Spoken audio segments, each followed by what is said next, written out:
Most people believe exercise must be intense to be effective, involving heavy sweating and total exhaustion. Burning lungs and extreme fatigue are often seen as signs that a workout is working. But real, lasting change in the body often comes from a much calmer and more controlled approach. It comes from a pace that feels sustainable, repeatable, and almost too easy to seem meaningful. This method of training is known as Zone 2 cardio. It is one of the most powerful yet commonly overlooked forms of exercise. Zone 2 involves steady, moderate-intensity movement performed without stopping or sprinting. You move continuously at a smooth pace that you can maintain for a long time. Your breathing is clearly elevated, but it remains under control throughout the session. You can speak full sentences, but holding a long conversation would feel uncomfortable. Zone 2 activities include brisk walking, light jogging, cycling, rowing, or swimming at a relaxed pace. At first glance, this type of exercise does not look impressive or dramatic. It does not leave you exhausted, and it does not feel extreme or punishing. That is exactly why many people underestimate its value and effectiveness. Your heart is a muscle, and like any muscle, it adapts best to repeated and manageable stress. Zone 2 training teaches the heart to pump more blood with each individual beat. Over time, the heart works less to deliver the same amount of oxygen to the body. As a result, resting heart rate decreases and blood pressure improves. The entire cardiovascular system becomes more efficient and resilient. However, the deeper and more important benefits occur inside the muscles. Human muscles contain different types of muscle fibers with distinct roles. Fast-twitch fibers are powerful and explosive, but they fatigue very quickly. Slow-twitch fibers are built for endurance and rely heavily on oxygen. They are designed to work steadily for long periods without tiring. Zone 2 training primarily targets these slow-twitch muscle fibers. While this may seem unimportant, it improves the performance of the entire system. One major adaptation from Zone 2 training is improved blood flow to muscles. This training increases capillary density, which are tiny blood vessels in muscle tissue. Capillaries deliver oxygen and nutrients, while also removing metabolic waste. More capillaries mean better circulation throughout the muscles. Better circulation leads to faster recovery and improved muscle function. These benefits support all muscle fibers, including fast-twitch fibers.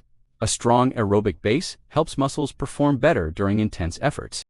Another critical adaptation occurs at the cellular level inside mitochondria. Mitochondria are structures responsible for producing energy using oxygen. Zone 2 training increases both the number and efficiency of mitochondria. This effect is especially strong in slow-twitch muscle fibers.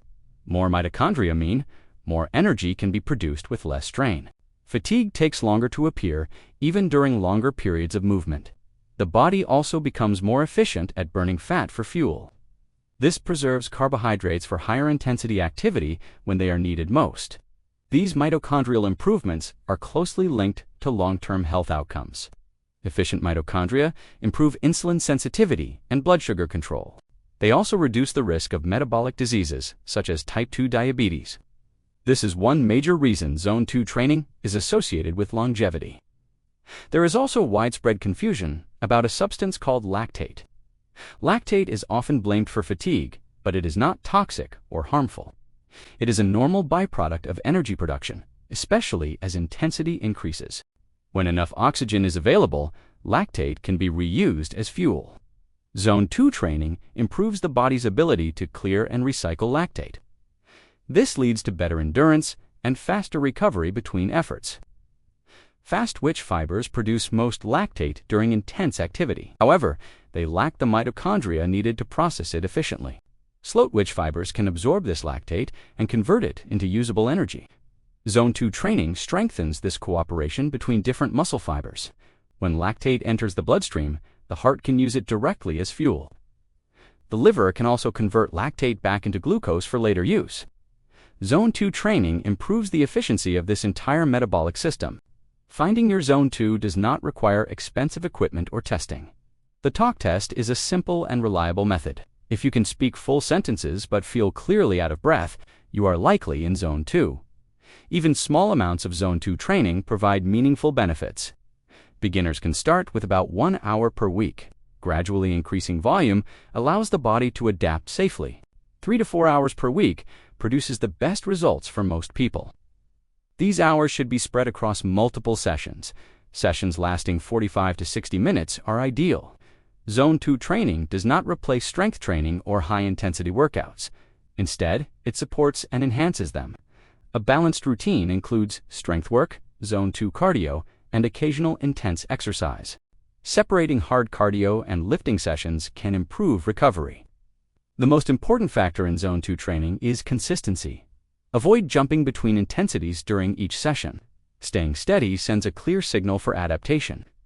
Zone 2 training will not feel dramatic or extreme. It will not look impressive on the surface, but over time, it builds a powerful foundation for performance and health.